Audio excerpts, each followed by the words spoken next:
नमस्कार।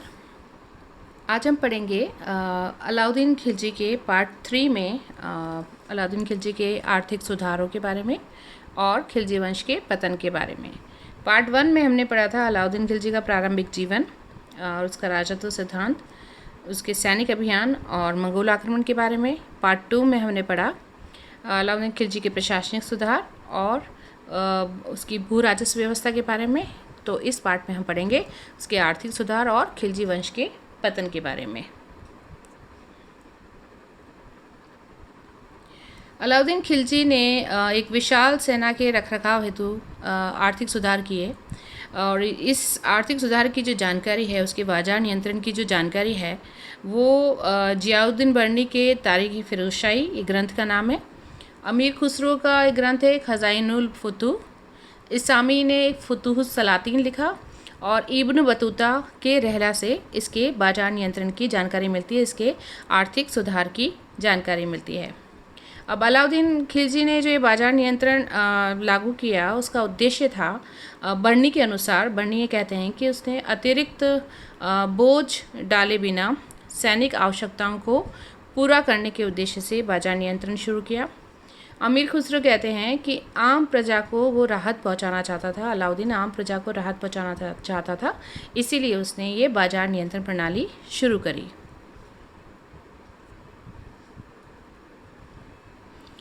बाज़ारों का उसने वर्गीकरण 3 भागों में किया, वैसे एक 4 भागों में किया था। एक तो अनाजों की मंडी, दूसरा सराया दल जहाँ पर निर्मित वस्तुएं, जो तैयार की गई वस्तुएं तथा बाहर के जो प्रदेशों से और अधीनस्थ राज्यों से तथा विदेशों से आने वाले माल का ये बाज़ार होता था, सराया दल। तीसरा घोड़े, मवेशियों और दासों का बाज़ार था और चौथा एक सामान्य बाज़ार था। सबसे पहले हम पढ़ेंगे अनाजों की मंडी के बारे में। अलाउद्दीन ने अन्न के क्रय विक्रय यानी अनाज के क्रय विक्रय, उसको खरीदने और बेचने हेतु राजधानी में बहुत बड़ी एक गल्ला मंडी बनवाई। इस गल्ला मंडी से संबंधित उसने 7 अधिनियम पारित किए, जो इस तरीके से हैं। पहले अधिनियम के अंतर्गत उसने अनाज के दाम निर्धारित किए, अनाज की मूल्य निर्धारित किए। जैसे फॉर एग्जांपल, जैसे गेहूं का 7.5 मन जीतल प्रतिमन लगाया, चने का 5 जीतल प्रतिमन, नमक का 2 जीतल प्रतिमन, जौ का 4 जीतल प्रतिमन और चावल 5 जीतल प्रतिमन के हिसाब से और उड़द 5 जीतल प्रतिमन। इस तरीके से उसने अनाज के मूल्य निर्धारित किए पहले अधिनियम के तहत। दूसरे अधिनियम के तहत उसने एक शहनाई मंडी की नियुक्ति की। ये मंडियों का प्रमुख अधिकारी था। इसको उसने विस्तृत अधिकार दे रखे थे मंडी से रिलेटेड और उसको एक सैनिक सहायता भी दे रखी थी। तीसरे अधिनियम के तहत दोआब जो क्षेत्र था, उसकी जितनी भी खालसा भूमि थी, समस्त खालसा भूमि पर लगान जो है वो अनाज के रूप में इकट्ठा करके सरकारी गोदाम में रख दिया जाए और साथ ही अन्य स्थानों से भी हाफ यानी 50% लगान जो है वो अनाज के रूप में इकट्ठा करके गोदामों में भेजा जाए। ये तीसरे अधिनियम के अंतर्गत।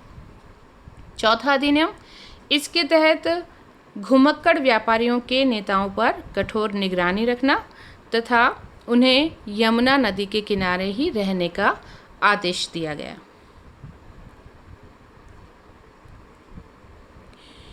पांचवें अधिनियम के तहत मुनाफाखोरी को मिटाना तथा अपराधियों को कठोर सजा देना। छठा अधिनियम के अंतर्गत उसने दिल्ली तथा दोआब के जो व्यापारी थे उनसे गल्ला निश्चित मूल्य पर देने के लिए लिखवाया गया तथा लगान वसूली जो है वो कठोरता से और मुनाफाखोरी को भी रोकने का प्रयास किया। सातवें अधिनियम के तहत राजस्व अधिकारी शाहनाए मंडी, वरीद यानी गुप्तचर तथा मुनहियान यानी व्यक्तिगत गुप्तचर, मैंने आपको बताया था ये जनता की प्रत्येक बात की जो सूचना है वो राजा तक पहुंचाने का काम करते थे मुनहियान। ये गल्ला मंडी की रिपोर्ट प्रतिदिन सुल्तान के पास भेजेंगे, ये 7वें अधिनियम में तय किया। दूसरा है सराया दल। यहाँ पर बाहर का तैयार माल बिकता था, निर्मित जो बन चुका है वो तैयार माल बिकता था। यह सरकारी धन से सहायता प्राप्त बाजार था और इस बाजार व्यवस्था को सुचारू रूप से चलाने के लिए अलाउद्दीन खिलजी ने दीवाने रियासत, एक वाणिज्य विभाग था, उसकी स्थापना की। अलाउद्दीन के मूल्य नियंत्रण संबंधी आदेशों का उल्लंघन करने वालों को कठोर दंड की व्यवस्था का प्रावधान था। सराय दल के लिए भी अलाउद्दीन ने 5 अधिनियम बनाए थे। पहला अधिनियम, इसके तहत जो बदायूं दरवाजे के पास जो बाजार बनाया हुआ है उस बनाकर दुकानों का निर्माण कराया गया और वहाँ बाहर से आने वाली समस्त वस्तुएं जैसे कपड़ा, तेल, मेवे, शक्कर, जड़ी बूटियाँ और सरकारी सहायता से खरीदी हुई वस्तुओं को यहाँ पर लाना आवश्यक था पहले अधिनियम के तहत। और यहाँ 1000 टंका से 10,000 टंका मूल्य का सामान यहाँ पर बेचा जाता था।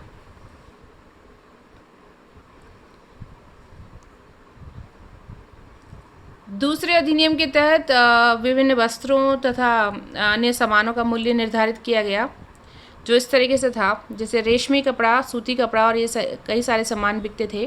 तो रेशमी कपड़ा का मूल्य भी निर्धारित किया, जैसे दिल्ली खज्जी रेशम का मूल्य लगाया 16 टंका, खुज्जे कोनला का लगाया 6 टंका। ये सब रेशमी कपड़े हैं। मशरू शेरी, ये क्वालिटी है, उनका दाम है 3 टंका। और शीरी बाफ्त उत्तम जो है रेशमी कपड़ा, ये 5 टंके का, और शीरी बाफ्त साधारण जो है वो 3 टंके का, और शीरी बाफ्त मोटा 2 टंके का। इसी तरीके से सूती कपड़े का भी जो लाल धारी वाले उत्तम कपड़े हैं उनका 6 जीतल निर्धारित किया। साधारण कपड़े 3.5 जीतल, और जो नागौरी अस्तर के कपड़े थे वो 24 जीतल और मोटे अस्तर के 12 जीतल। इसी तरीके से लट्ठे की भी कीमत निर्धारित करी। जो लंबा कपड़ा उत्तम वाला था वो 1 टंका था, जिसमें 20 गज यानी लट्ठे के रूप में मिलता था, 20 गज कपड़ा मिलता था। और एक लंबा कपड़ा मोटा जो कि उसका 1 टंका निर्धारित किया, वो उसमें 40 गज लट्ठा आता था। और जो चद्दर है वो 10 जीतल की। और कुछ अन्य सामान थे उसके भी उसने मूल्य निर्धारित करे, जैसे फॉर एग्जांपल जैसे मिश्री प्रति सेर 2.5 जीतल थी, चीनी 1.5 जीतल, और नमक जो 5 सेर है वो 1 जीतल का, और 1.5 सेर जो घी था वो 1 जीतल का निर्धारित किया। इस तरीके से उसने वस्त्रों और अन्य सामानों का मूल्य निर्धारित किया। तीसरे अधिनियम के तहत दिल्ली के सभी व्यापारियों को दीवाने रियासत में पंजीकरण करना अनिवार्य था तथा निश्चित मात्रा में हर साल प्रत्येक वर्ष नगर में माल लाना और सराय अदल में बेचना आवश्यक था। ये तीसरे अधिनियम के अंतर्गत था। चौथा अधिनियम निर्धारित किया कि इसके तहत सुल्तान ने मुल्तानी व्यापारियों को 20 लाख टंके की अग्रिम राशि दी ताकि वे अन्य जगह से माल खरीदकर नियंत्रित दरों पर सराय दल में बेच सके। अलाउद्दीन ने मुल्तानी व्यापारियों को शासकीय एजेंट बनाया। 5वें अधिनियम के तहत परवाना नवीस जो कि परमिट देने वाला अधिकारी था उसकी नियुक्ति करी 5वें अधिनियम के तहत। ये कंपटीशन एग्जाम में पूछते हैं कई बार।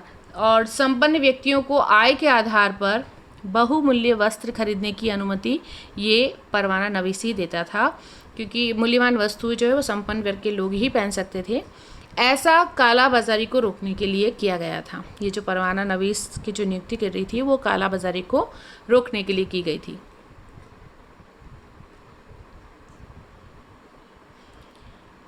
तीसरा घोड़ों, दासों और मवेशियों का बाजार था। पहला अनाजों का और अनाजों की मंडी, दूसरा सराय दल और तीसरा घोड़ों, दासों और मवेशियों का बाजार था। इन तीनों बाजार पर भी 4 नियम लागू होते थे। एक तो किस्म के अनुसार मूल्य का निर्धारण, दूसरा व्यापारियों और पूंजीपतियों का इसमें बहिष्कार, दलालों पर कठोर नियंत्रण, और चौथा सुल्तान द्वारा बार बार इसकी जांच पड़ताल की जाएगी। ये 4 नियम निर्धारित किए गए घोड़े, दासों और मवेशियों के बाजार पर। इसमें किस्म के आधार पर मूल्य का निर्धारण किया गया। जैसे घोड़े, जो पहले श्रेणी के घोड़े हैं वो उनकी कीमत निर्धारित करी 100 से 120 टंका, दूसरी श्रेणी के 80 से 90 टंके के, और तीसरी श्रेणी के 60 से 70 टंके के। और जो भारतीय टट्टू थे उनकी कीमत 10 से 20 टका निर्धारित करी, जो कि सेना के लिए उपयुक्त नहीं थे। इसको माल इधर से उधर ले जाने के लिए ही इस्तेमाल किया जाता था। ऐसे दासों की कीमत निर्धारित करी, जो घर में काम करने वाली हैं दासियां, उनके लिए 5 से 12 टंके, विषय भोग के लिए दासी 20 से 40 टंके, और जो सुंदर युवा हैं दास हैं उनके लिए 20 से 30 टंका, और कोई अपने कार्य में दक्ष है तो उसे 10 से 15%, और जो कोई अयोग्य युवक है और वो दास है और तो उसको बहुत कम 7 से 8% निर्धारित किया। ये किस्म के आधार पर निर्धारित किए थे।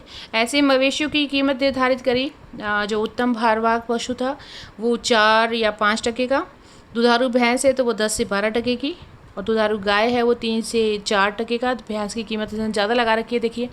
और मांस के लिए गाय 1 से 2%, मांस के लिए जो भैंस है अगर तो वो 5 से 6%, और अगर मोटी बकरी या भेड़ है तो उसके लिए 10 से 14 जीतल। ये सब किस्म के आधार पर अलाउद्दीन ने मूल्य का निर्धारण किया। अलाउद्दीन के आर्थिक सुधारों की समीक्षा की गई।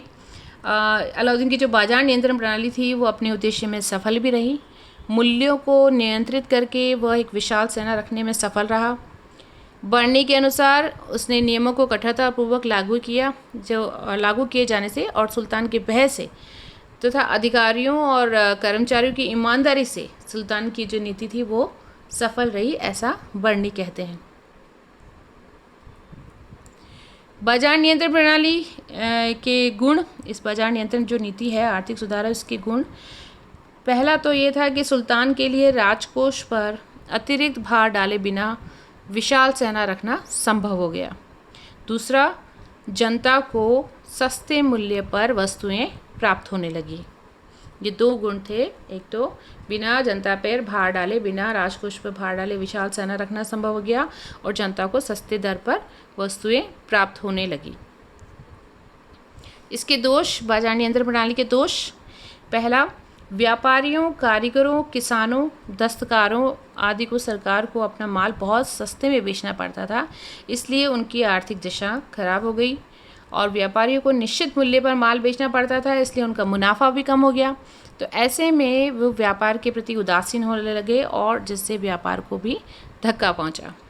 सैनिकों के वेतन कम कर दिए गए थे तथा उसी अनुपात में बाजार में वस्तु के दाम भी कम कर दिए गए। इससे सैनिकों को विशेष लाभ नहीं हुआ। चौथा, किसानों को उपज का आधा भाग कर में देना पड़ता था, 50%, और बचे हुए अनाज को भी निश्चित दाम पर ही बेचना पड़ता था, इसलिए उनकी स्थिति भी शोचनीय थी।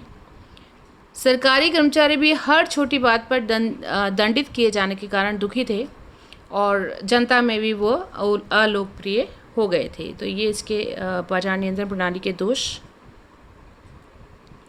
अलाउद्दीन खिलजी ने विद्वानों का भी संरक्षण किया। जो 2 मुख्य विद्वान थे, अमीर हसन दहलवी और अमीर खुसरो। इसके अलावा और भी 46 लगभग उसके दरबार में विद्वान रहते थे। अलाउद्दीन खिलजी की मृत्यु 1316 ईस्वी में अलाउद्दीन को जहर देकर मार दिया गया। खिलजी साम्राज्य का पतन कैसे हुआ? अलाउद्दीन खिलजी की मृत्यु के बाद मलिक काफूर ने छोटी सी उम्र में अलाउद्दीन के जो पुत्र है छोटा शहाबुद्दीन उमर, उसको शासक बनाया। बहुत कम उम्र का शासक था वो, और स्वयं मलिक काफूर उसका संरक्षक बना। फिर मुबारक खान ने मलिक काफूर की हत्या कर दी और स्वयं वो शहाबुद्दीन का संरक्षक बन गया। शहाबुद्दीन को फिर ग्वालियर भेजकर अंधा करवा दिया, और मुबारक खां कुतुबुद्दीन मुबारक शाह खिलजी के नाम से 1316 ईस्वी में दिल्ली सल्तनत का शासक बन गया, और फिर इससे 1316 ईस्वी से 1320 ईस्वी तक इसने शासन किया।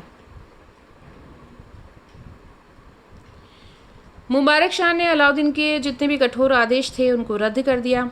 4 अप्रैल 1320 को खुसरो शाह, जो कि हिंदू धर्म से परिवर्तित एक मुसलमान था, उसने मुबारक शाह की हत्या कर दी, और 1320 में खिलजी वंश का अंत हो गया। उसके बाद खुसरो शाह सुल्तान बना, और उसने पैगंबर के सेनापति की उपाधि धारण करी खुसरो शाह ने। फिर कुछ तुर्क सरदारों ने जातीय श्रेष्ठता के आधार पर परिवर्तित जो मुसलमान था खुसरो शाह, उसको सहन नहीं किया, क्योंकि वो परिवर्तित मुसलमान था। इसलिए गाजी मलिक तुगलक, जो उस समय दीपालपुर का सूबेदार था, उसने कुछ अन्य सूबेदारों की मदद से खुसरो शाह को 1320 में मार दिया, और दिल्ली में तुगलक वंश की नींव रखी।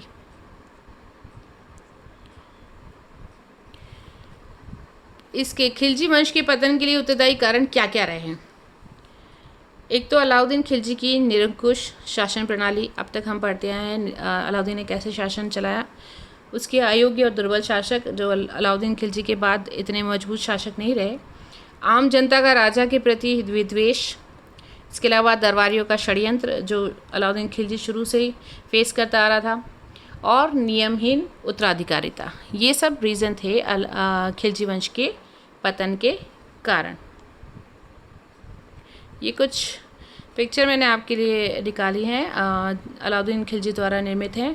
ये हौज खास है, नई दिल्ली में सन 1284 ईस्वी में बना है। आप दिल्ली जाएं तो ज़रूर देखें।